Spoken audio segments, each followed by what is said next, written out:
भाजपला मुंबई परप्रांतीय पैसेवाल्यांची करायची आहे। मंत्रालय अलिबाग उरणला नेऊन अटल सेतूचा सदुपयोग करणार। सामनाच्या रोखोकमधून भाजपवर निशाणा।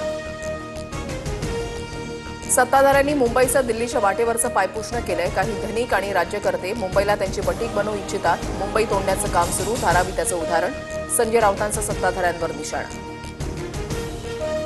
जोपर्यंत तथ्य कळत नाही तोपर्यंत शिरसाटांनी राजीनामा द्यावा। एकनाथ खडसेंकडून संजय शिरसाटांच्या राजीनाम्याची मागणी। फूड अँड ड्रग्सचे अधिकारी फोन घेत नाही ते शिवसेना आमदार संजय गायकवाड चांगलेच संतापले। संजय गायकवाडांना पुन्हा एकदा आपला राग अनावर। लाडकी बहीण योजनेमुळे विकास कामांच्या निधीला विलंब। पुण्यातल्या कार्यक्रमात मंत्री दत्तात्रय भरणेंचं वक्तव्य। ज्येष्ठ वकील उज्ज्वल निकम यांची राज्यसभेवर राष्ट्रपती नामनिर्देशित खासदार म्हणून निवड। उज्ज्वल निकमांसह राज्यसभेवर 4 जणांची नियुक्ती। 9 जुलैला झालेल्या पावसामध्ये नागपूरकरांचे हाल। नालेसफाई झाली तरी शहर पाण्यामध्ये कसं गेलं? मंत्री नितीन गडकरींचा महापालिका अधिकाऱ्यांना सवाल। दुबईला जाणारं विमान रात्रीपासून मुंबई विमानतळावरच। स्पाइस जेटच्या विमानानं उड्डाण न घेतल्यानं प्रवासी संतप्त। रात्री 1:30 वाजता दुबईला जाण्यासाठी उड्डाण घेणार होतं विमान।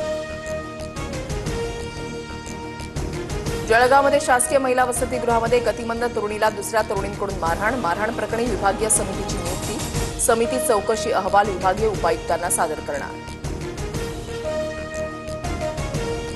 नांदेडमध्ये सहस्त्रकुंड धबधब्यावर तरुणांची जीवघेणी स्टंटबाजी। रील काढण्याच्या नादामध्ये 4 तरुण नदीपात्रामध्ये उतरले तर पाण्याच्या प्रवाहामध्ये अडकलेल्या तरुणांना इतर तरुणांनी वाचवले।